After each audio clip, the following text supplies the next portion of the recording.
Donc bonjour Éléonore, Bonjour Audrey, comment vas-tu? ça va très bien. Alors j'adore être transparente avec mes auditeurs, donc ce sera un deuxième enregistrement parce que la première fois ça n'a pas marché. C'est pas grave, je connais Éléonore, vous allez en apprendre plein sur elle. Est-ce que tu peux te présenter en quelques mots? Oui, donc en quelques mots, je m'appelle Éléonore Balagne. Je suis une entrepreneure multifacette, comme j'aime dire, parce que j'ai plusieurs casquettes. Je suis consultante en achat et négociation pour les entreprises. Je suis coach sur le rapport à l'argent, donc pour les entrepreneurs et les dirigeants d'entreprise. Et à côté de ça, je suis productrice dans le cinéma. Voilà, c'est tout pour le moment. Alors, parlons de ton burn-out. Ton burn-out a eu lieu il y a combien de temps? Mon burn-out, il a eu lieu il y a 4 ans, c'était en 2022. Après, bon, j'aime bien dire que j'ai fait deux burn-out, même s'ils n'étaient pas pour les mêmes raisons. Ils étaient tous les deux en milieu professionnel. Le premier, c'était lié au fait que j'avais eu un manager pervers narcissique, mais à l'époque, je n'avais pas identifié ce que c'était. J'étais beaucoup trop jeune pour comprendre. Et le deuxième, où j'étais un peu plus mature professionnellement, j'ai su que c'était ça. Donc, c'est le burn-out que j'ai fait quand j'étais acheteuse. Acheteuse.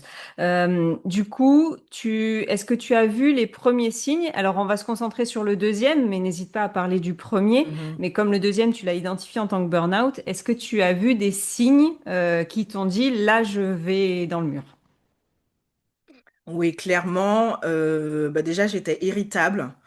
Et ça, c'est vraiment pas ma personnalité. Je suis connue comme quelqu'un d'hyper solaire. Et là, vraiment, tout ce qu'on pouvait me dire, ça allait pas. La manière aussi dont je parlais à mes collègues, j'étais de plus en plus tranchante, en fait, tout simplement. Je ne laissais plus rien passer. Tu savais, des fois, vous travaillez avec des collègues qui sont un peu négligents, mais c'est pas grave, vous les aimez bien et tout. Donc, vous faites en sorte que ça fonctionne parce qu'on travaille pour l'entreprise avant tout. Là, je ne laissais plus rien passer. Tu peux pas le faire, débrouille-toi. Moi, j'ai autre chose à faire. C'était ça. Ah ouais, devenue radicale et je me demande si c'est pas mieux d'être comme ça tout le temps des fois, mais c'était un des signes. Après, ben, je dormais pas beaucoup, je faisais beaucoup d'insomnie. J'ai aussi eu, ben ça c'est le premier burn-out, j'ai eu de l'eczéma, faut le savoir, j'ai eu de l'eczéma au niveau du cou. Après, je pense, alors moi je crois beaucoup aux maladies qui sont psychosomatiques aussi. Et il faut savoir que mon premier burn-out, j'étais pas en France, j'étais en Italie. Et donc, je ne parlais pas italien à la base quand je suis venue en Italie. J'ai appris sur le tas. Et, euh, et donc, du coup, c'est vrai que je ne pouvais pas exprimer ma souffrance, ma douleur dans une langue que je ne maîtrisais pas. C'est vrai que ça aussi, ça a joué puisque l'eczéma s'est fait vraiment au niveau de la gorge. Donc, vous voyez, il y a des choses aussi comme ça que je peux voir. Et donc, à part ça, ben, je pleurais aussi énormément. Je pleurais tout le temps. Je me souviens, il y a eu les JO. Je me souviens, il y a eu les JO au Japon. Quand les gens gagnaient, je pleurais. Quand les gens perdaient, je pleurais. Je pleurais tout le temps. Mais vraiment, c'était impressionnant. Je pleurais toute la journée pour tout. Et il y a eu un déclencheur, il y a eu un point de rupture où là, tu t'es dit, c'est un burn-out, il faut que j'arrête? Ouais, je pense que le déclencheur, ça a été quand j'ai essayé d'aller travailler. Alors, il faut savoir que j'ai travaillé dans une entreprise qui était dans l'automobile. Je suis restée de 2018 à 2022. Entre-temps, il y a eu le Covid. Et donc, du coup, pendant la période de Covid, on a été en 100% télétravail. Donc, du coup, on a mis, je pense, 1 an et demi avant de revenir au travail. Et en fait, moi, je pouvais pas revenir au travail. Au-delà de tous les symptômes liés à ma personne, il y avait aussi un total désintérêt pour les sujets. Clairement, je me disais, mais qu'est-ce que je fais là? Pourquoi je suis encore là? Est-ce que c'est ça? J'ai signé pour ça dans la vie, en fait. Et l'idée aussi de reprendre les transports, ça me plaisait plus parce que je faisais quand même 3 à 4 heures de transport par jour. Il faut le savoir, en étant en Île-de-France. Donc c'était lourd aussi, mes journées étaient lourdes et j'étais plus prête à faire ce sacrifice. Et un jour j'ai essayé. J'ai fait deux stations, je me souviens, Bois-Colombes-La Défense, deux stations. Je suis descendue à La Défense parce que je ne pouvais pas, je me sentais pas d'aller au travail. Donc je suis retournée chez moi et j'ai appelé mon médecin. Ok. Donc vraiment, tu pouvais plus. Ah non, je pouvais plus. J'y arrivais pas. C'était physique. Je me suis dit, je pense pas. En fait, j'avais peur aussi de ne pas pouvoir me contrôler une fois sur place. On ne sait pas ce qui peut se passer. On peut imploser, mais on peut aussi exploser. Comment ça peut être perçu? Donc je me suis dit, oh là, là, ça va pas. Je rentre.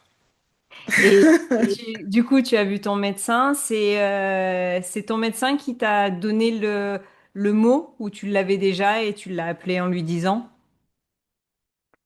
Je lui ai dit, je lui ai décrit tous les symptômes que j'avais. Alors, je suis allée directement au cabinet, j'ai décrit tous mes symptômes et je lui ai dit, je pense que c'est un burn-out. Donc, ou une dépression, enfin, parce que la limite entre les deux, avant de dire burn-out, je pense que le médecin préfère déjà mettre plus dépression que burn-out. Mais dans tous les cas, le burn-out est une dépression en soi, donc pourquoi pas. Mais du coup, quand elle m'a vue, c'est vrai qu'elle ne m'a pas reconnue et elle m'a trouvée très éteinte. Moi qui suis pétillante, j'étais éteinte, mais vraiment. Et je pense que j'avais plus beaucoup d'énergie aussi en moi. Et donc, du coup, elle m'a arrêtée. Et elle m'a arrêtée un mois, le temps de voir ce qui allait se passer. Et après, ben, je pouvais pas continuer, donc j'ai été arrêtée pendant plusieurs mois. D'accord. Ça a duré combien de temps justement tes arrêts? Ça a duré 7 mois. 7 mois d'arrêt maladie. Ouais, et ça n'a pas été simple. C'est quoi qui a été le plus difficile pendant cet arrêt-là?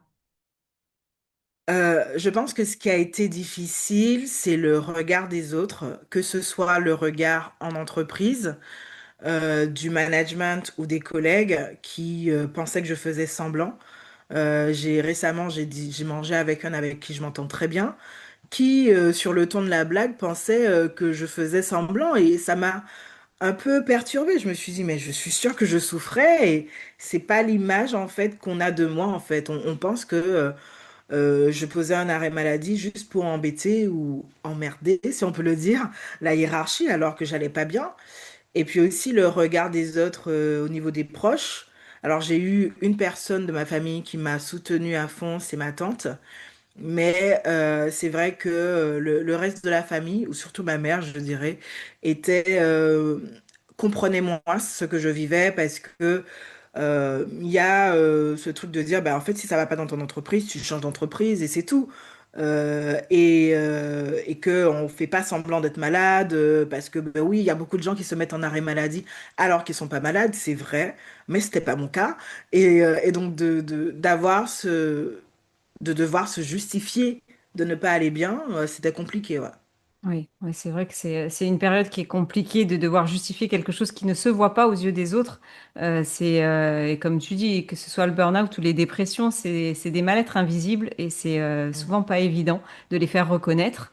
Qu'est-ce qui t'a aidé le plus pendant cette période? Est-ce que tu as été accompagné par des médecins, par des psys? J'ai été accompagnée, je dirais que mon premier accompagnant, c'est ma tante, et je la remercie. Alors, elle est du milieu médical aussi, donc c'est vrai que ça aide énormément. Et donc, il m'a dit qu'il fallait que je contacte mon médecin, qu'il fallait que je contacte aussi la médecine du travail, que c'est important de bien faire les choses, parce que moi, j'étais complètement désemparée, je ne savais pas quoi faire. Et donc, du coup, après, ben, j'ai eu mon médecin du travail.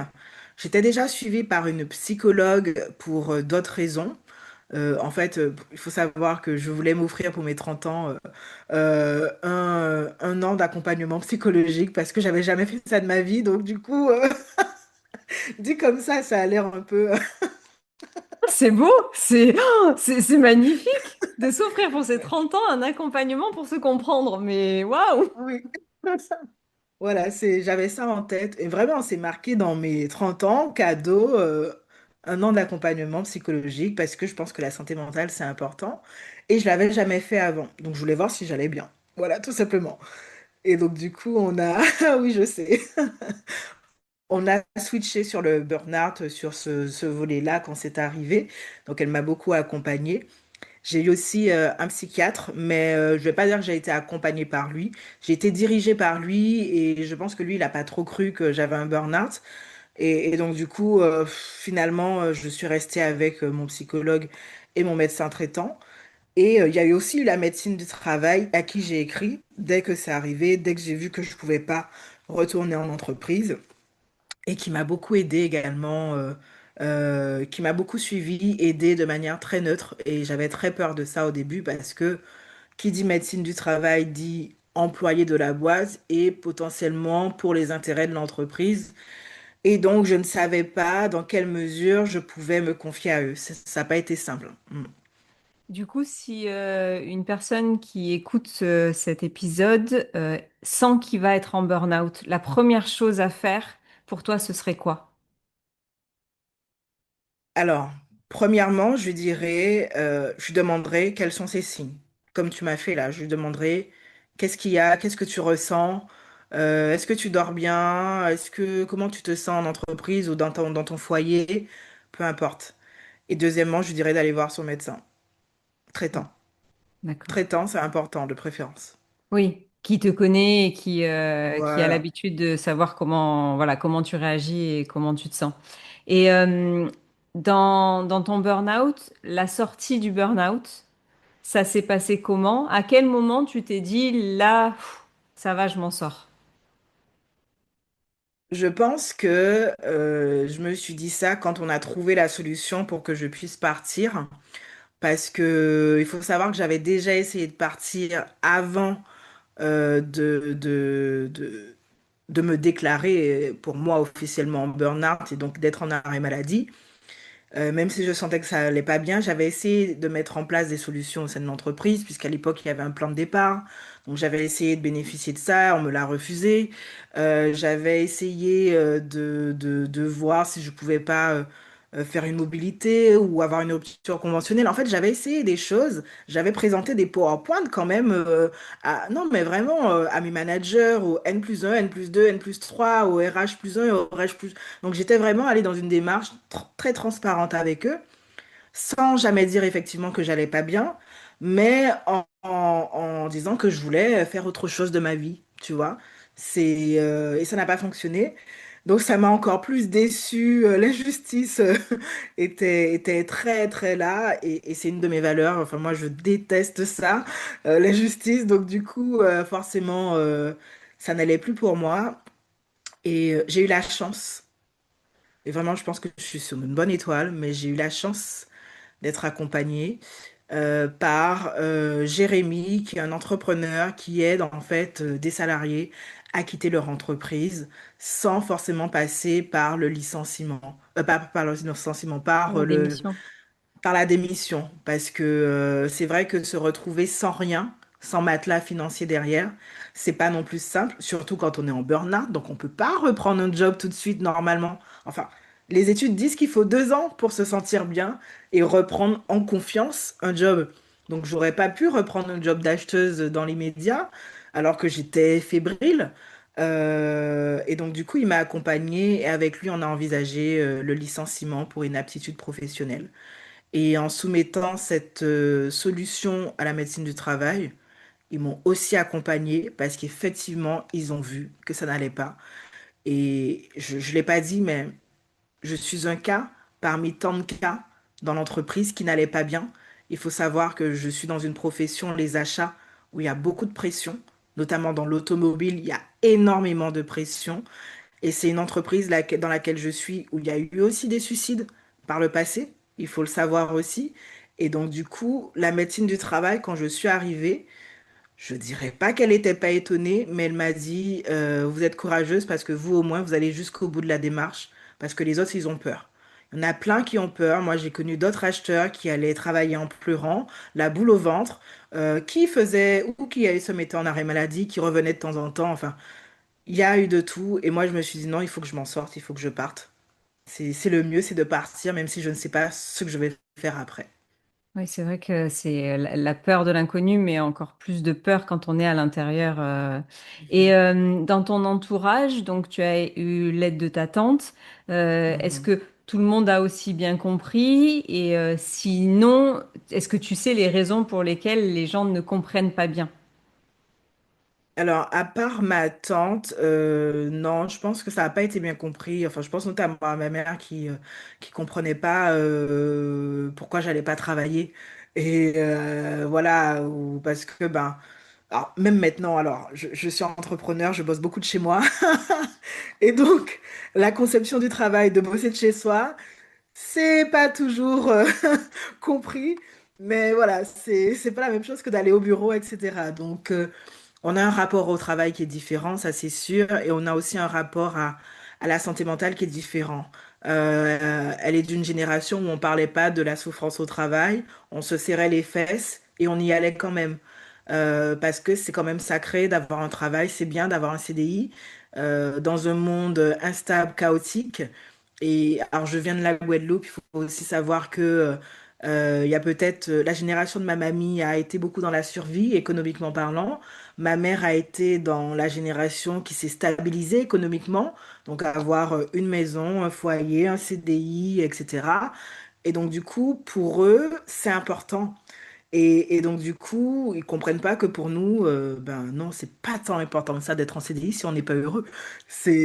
Donc, il y a tout ça aussi à déconstruire. Il y a le choc des générations.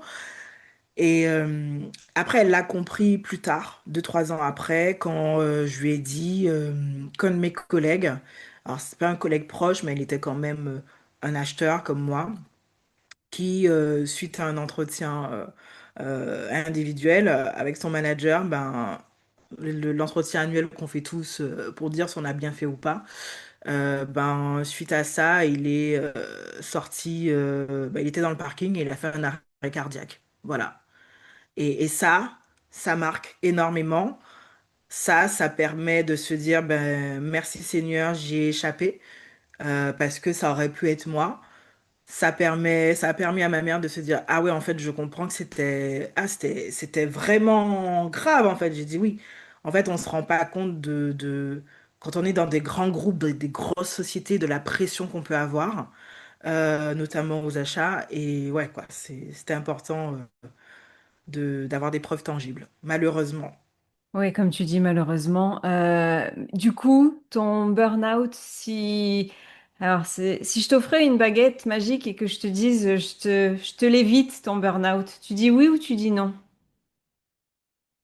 Ah là là, on peut pas dire les deux. On m'a déjà fait le coup, hein. Alors, Non, vas-y, mais pourquoi les attends. deux? Alors, je te dirais, oui, tu me l'enlèves parce que c'est pas agréable de souffrir. C'est vraiment pas agréable. Je déteste être dans un état de souffrance en règle générale ou de colère. Je n'aime pas ça. Et donc, du coup, je n'aime pas. Je m'aime beaucoup plus quand je suis joyeuse, pétillante. Je sais pas si c'est le cas de tout le monde. Non, mais il y a des gens qui aiment bien les conflits, hein, donc disons-le. Donc, mais moi, je sais que je n'aime pas ça. Je n'aime pas cet état-là. Je me sens moins dans le contrôle de qui je suis, etc. Et puis, il faut savoir que j'ai récemment appris ce que c'était les émotions grâce à tout ça. Donc, du coup, c'est vrai que je comprenais pas ce qui m'arrivait, cet état de vulnérabilité, je la comprenais pas du tout. Et moi, j'ai souvent été perçue comme une femme forte, qui a eu un parcours lisse, tout se passait bien en entreprise, à l'école aussi, bonne élève, tout ce que tu veux. Il n'y a rien qui pouvait m'atteindre. Et alors, j'ai eu des déceptions, même amicales, amoureuses ou même familiales. Mes parents ont divorcé, tout ça. Rien, rien, ça m'atteignait pas du tout, tu vois. Je continuais à travailler, tout allait bien, tu vois. Mais en fait, c'est que je ne traitais pas les sujets, tout simplement. Et quand j'ai appris ce que c'était les émotions, il y a peut-être 5, 6 ans, je sais pas, je suis là, ok, d'accord, donc comment ça se passe? Comment je pilote tout ça? Et c'était très nouveau pour moi, donc je te dirais ben, c'est pas agréable de souffrir. Et après, je te dirais que je garderai quand même le burn-out parce que ça m'a appris à comprendre qui je suis.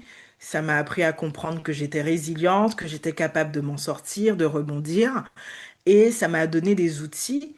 Alors, je dis pas pour les prochaines fois, mais des outils pour d'autres personnes. Par exemple, quand on vient me voir, qu'on me demande un peu mon parcours de vie, ben, j'hésite pas à le dire et j'hésite pas à donner des outils pour que les gens ne puissent pas le vivre à leur tour. Et s'il y en a un outil que tu te vois donner régulièrement? T'en as un en tête? Alors déjà, allez voir votre médecin du travail votre médecin traitant, pardon, quand ça va pas. Ça, c'est la base de la base. Ayez confiance en lui. S'il faut aller le voir deux, trois fois, allez le voir deux, trois fois. Et si vraiment il ne vous croit pas, allez voir un autre médecin. Il faut avoir un appui, un soutien médical parce que c'est une maladie. Enfin, tu es dedans, tu peux le dire. Mais pour moi, c'est une maladie mentale, tout simplement, qui n'est pas traitée. Donc ça, c'est le premier point. Et le deuxième point, c'est protégez-vous juridiquement parlant aussi. C'est important. C'est important parce que le burn-out, notamment en entreprise, est une situation qui reste conflictuelle, même s'il n'y a pas un conflit dans le sens où on ne va pas Oui, rentrer c'est en pas... confrontation, mais ça reste un déséquilibre au sein d'une entreprise, au sein d'une équipe. Et donc, qui dit déséquilibre dit potentiellement des gens qui vont pas vous comprendre et des gens qui vont aller dans l'intérêt de l'entreprise ou dans leur intérêt parce que ben ils ont le droit, tout simplement. Et donc, du coup, il faut que vous vous protégiez juridiquement parlant. Ok. Et tu as mis en place des routines au niveau, on va dire, quotidien? Est-ce qu'il y a des choses que tu as fait pendant ton burn-out qui t'ont permis d'aller mieux ou voilà, d'avoir une facilité de vie? Oui, alors, il m'a été conseillé par le médecin déjà d'aller marcher, tout simplement. Parce qu'il faut savoir que être en burn-out et rester chez soi, c'est pas bien. Il faut le plus possible faire de la marche pour s'aérer l'esprit, pour ne pas ruminer dans sa chambre. C'est important. Alors, c'était pas simple pendant le Covid, mais quand même, il fallait le faire. Donc, du coup, il fallait quand même aller marcher. Et à côté de ça, je continuais le fly yoga. Donc, c'est du yoga dans du hamac. Moi, j'adore ça. Ça fait des années que je pratique ça. Et en gros, alors, en fait, c'est une activité qui permet de se ressourcer, de se recentrer sur soi, sur ses émotions. Et c'est vrai que le côté enveloppant du hamac, ça m'a beaucoup aidé. J'ai beaucoup pleuré dans mon hamac. Et parce que ben, j'avais cette sensation d'être à nouveau maternée, d'avoir un peu cette enveloppe maternelle avec moi. Et dans un moment comme ça, c'était important pour moi. D'accord. Et si tu devais, si une personne qui nous écoute est en plein burn-out là, est-ce qu'il y a un message à lui passer? Je lui dirais que ça va aller et que demain il fera beau. Tout simplement. Vraiment parce que je sais que c'est pas simple, c'est pas une période simple, mais quand je me vois aujourd'hui, je me dis waouh, en fait, c'est un épisode dans ma vie et donc du coup, demain sera un jour meilleur. Merci, merci beaucoup, Éléonore. Merci beaucoup. Merci Alors, à toi. pour même l'avoir refait, et c'est rigolo comme quoi on ne dit pas Oui. toujours les mêmes choses parce qu'on pourrait le faire une troisième Non, fois. Je pense qu'on en aurait une autre. voilà, c'est ça. Mais j'aimerais ajouter quelque chose. C'est vrai qu'on l'avait dit dans le premier enregistrement, c'est que dans les outils, alors aujourd'hui, je suis plus salarié, je suis entrepreneur. Et donc, du coup, c'est vrai que dans mon rapport au travail et mon rapport aussi au développement de mes entreprises, ça m'a beaucoup questionné sur ce qui était important. Parce que dans l'entrepreneuriat, et notamment sur LinkedIn, hein, on voit beaucoup de toujours plus. Il faut faire plus de croissance. C'est ça, en fait, qui est mis en avant. Et malheureusement, c'est pas ce qui est forcément bon, toujours pour sa santé personnelle. Et donc, du coup, c'est vrai que moi, ça m'a beaucoup appris à gérer différemment mon énergie au travail, au sein de mes entreprises. Parce que des fois, quand on est passionné, je sais pas pour toi, mais moi, je suis passionnée de mon podcast, je suis passionnée de cinéma, je suis passionnée de parler d'argent toute la journée aux gens. Et donc, je pense tous les jours à mon entreprise, du lundi au dimanche. Et donc, du coup, apprendre à déconnecter, c'est aussi important. Ouais, oui, c'est vrai que c'est quelque chose, ça laisse des séquelles, le burn-out, et des bonnes parfois. Et c'est vrai Mhm. que de connaître ses limites et de savoir poser ses limites, surtout dans Mhm. l'entrepreneuriat où bah, il faut gagner de l'argent. Donc, Oui, on peut toujours en gagner, toujours plus, mais savoir mettre ses limites et se protéger.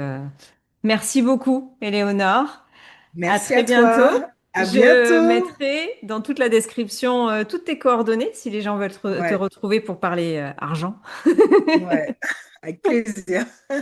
Bonne journée. Merci, bonne journée.